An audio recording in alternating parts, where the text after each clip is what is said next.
Good afternoon, everyone. I am Sanjoli Jain, a PGDM student at BIMTech.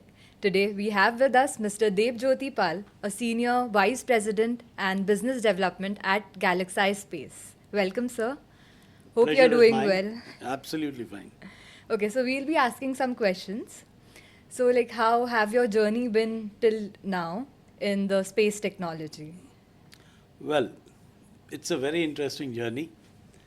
In fact, I say this is one of the most challenging and technologically challenging field for most of us. When we started, as we were talking earlier, that it was very difficult for us to tell what we do because there was no reference point. Thanks to Google Map and thanks to the reform policy, now people have started talking about space. And there are three segments of space where people can work. One is upstream, where you build your satellites and rockets and launch it. Second is the ground segment, where you track and take the data out.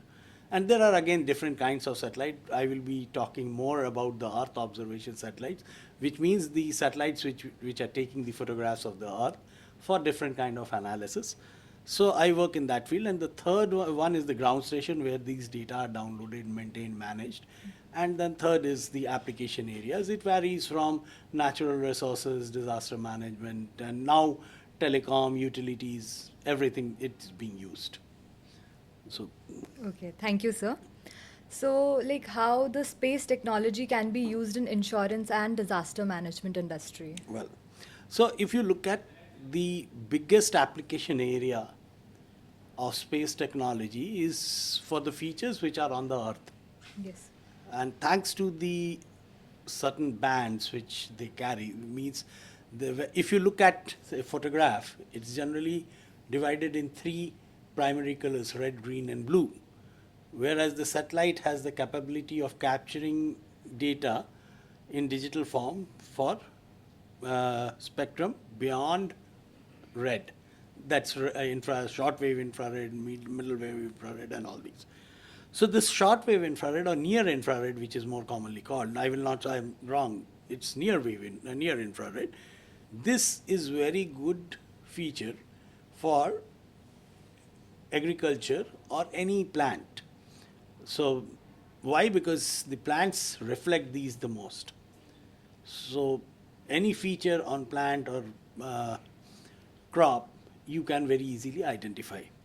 So now, if you can continuously monitor the agriculture land right from the sowing to the reaping, maybe at an interval of 15 days, you know how the plant health is and how it is growing. Because growth will be, health it's difficult to identify directly, but you can identify the growth. From there, you can identify the health and you can do a yield predictability. So way back in mid 90s, Space Application Center, which is under ISRO, they started a national level program called CAPE, Crop Acreage and Production Estimation. That was basically to tell about the yield of the crop. Fast forward, if you look at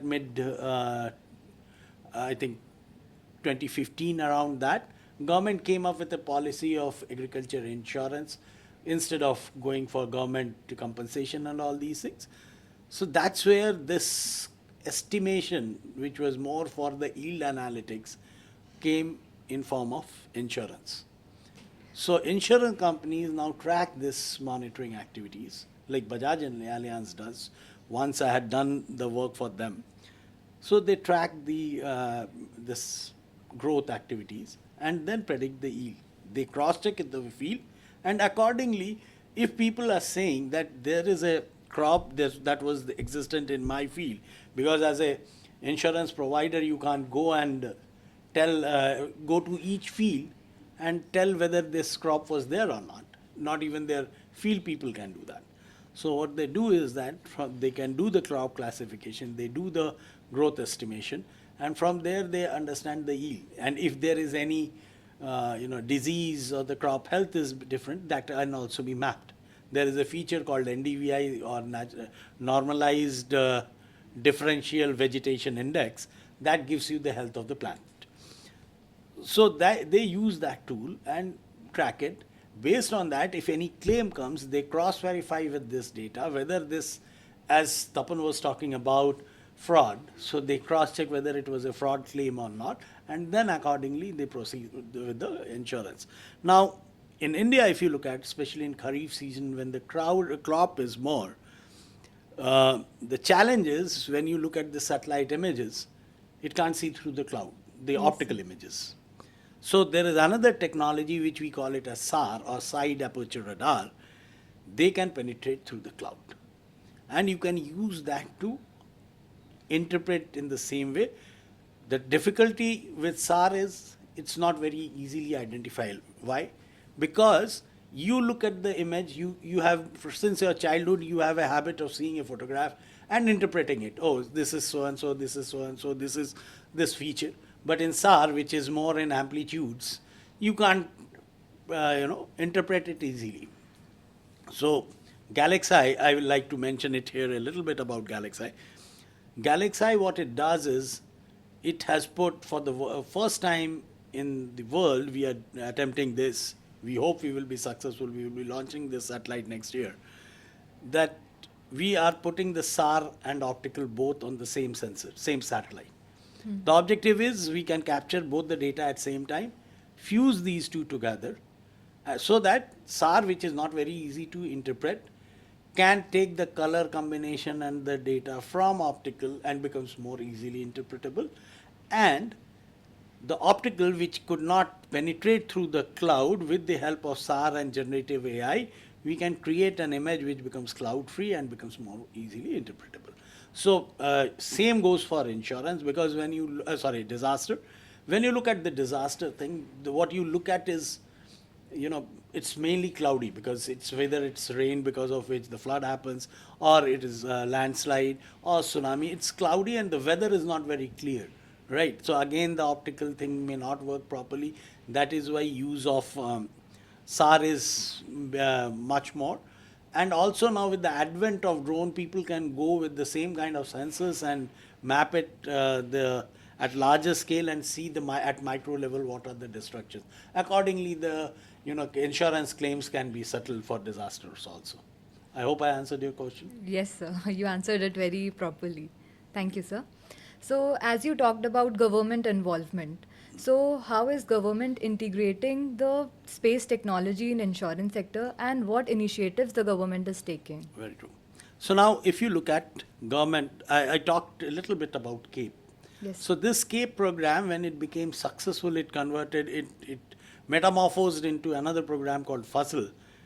And then when it proved its value, it came out and government started a separate institute called MNCFC, Mahalanobis National Center for Food, for Crop Estimation, something like that. I'm sorry about missing that out. MNCFC. So they now do all the government's yield estimation using remote sensing data, right? Or the space data. The advantage what it now is there about the technology is, when we started our career with the satellite, I can see on the Earth only 72 meter by 72 meter object. Anything lesser than that, we can't see it as an object. Now, with advancement of technology, I can see 30 centimeter by 30 centimeter of anything which is on the Earth. So for me, mapping becomes easier. So government's accuracy has increased. Again, with the space policy reformations, the reforms which Modi government has brought in, what has happened is a lot of young players and startups have come into this. So the market is much more open. People are building satellites, people are building applications which are AI based. So technology also has evolved, and government's positive approach has certainly given a boost to this kind of space applications. I'm sure when 5 years or 7 years ago, you were not very well aware of what space technology is or what it does. But now with government reforms, everybody is talking about space. Everybody talks about Chandrayaan. Everybody talks about SpaceX. Everybody talks about different things. So naturally, people are much more aware, and that's only because government has given a push to it. Yes, sir. Thank you, sir. It was very informative Thank for you. us. Thank you. So I would like to know that what are the opportunities and what are the challenges if a student want to pursue space technology as a career in future? See, opportunities are huge because as if you look at now anything, so even if you look at digital twin, which we are hearing about, or metaverse, one of the inputs come from the space technology thing, right? So opportunities are used. You can use it in any field, right from infrastructure management to utilities, whether it is telecom or you may be knowing, you may not be knowing. Reliance Jio is one of the biggest user of space technology, and not from now. When they started their telecom operations, when it was a unified Reliance, at that time they had mapped the entire India's network and planned their optical fiber routing based on the satellite imaging mapping. Okay. Right. So, as I talked about, insurance has a very big use case. So, opportunities are huge. And where you exactly come fit in is as a subject matter expert. Because as a technologist, we can analyze. But if we don't understand the insurance parameters, like parametric insurance or underwriting thing, that's where the subject matter specialist can help. Right. And if that subject matter expertise can pick up this technical jargon, then you can't be beaten by anybody. Yes, sir. And what are the challenges that a students may face? The challenge is, of course, this is a very different kind of science. Yeah. Right. So there is always a gap between this subject matter expert and the technologist. To bridge that gap is the biggest challenge. And that's where I think the young generation can play a role, because at that time, people who were in technology side or space application side, they were not the subject matter experts, and the subject matter experts like infrastructure guys, they didn't have much clue of this technology. So that's the biggest challenge as of now.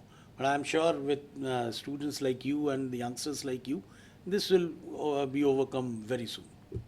Okay. Thank you, sir. Pleasure. Thank you for your time. Pleasure. It was pleasure talking to you. Same here. Thank you. Thank you, Sir. sir.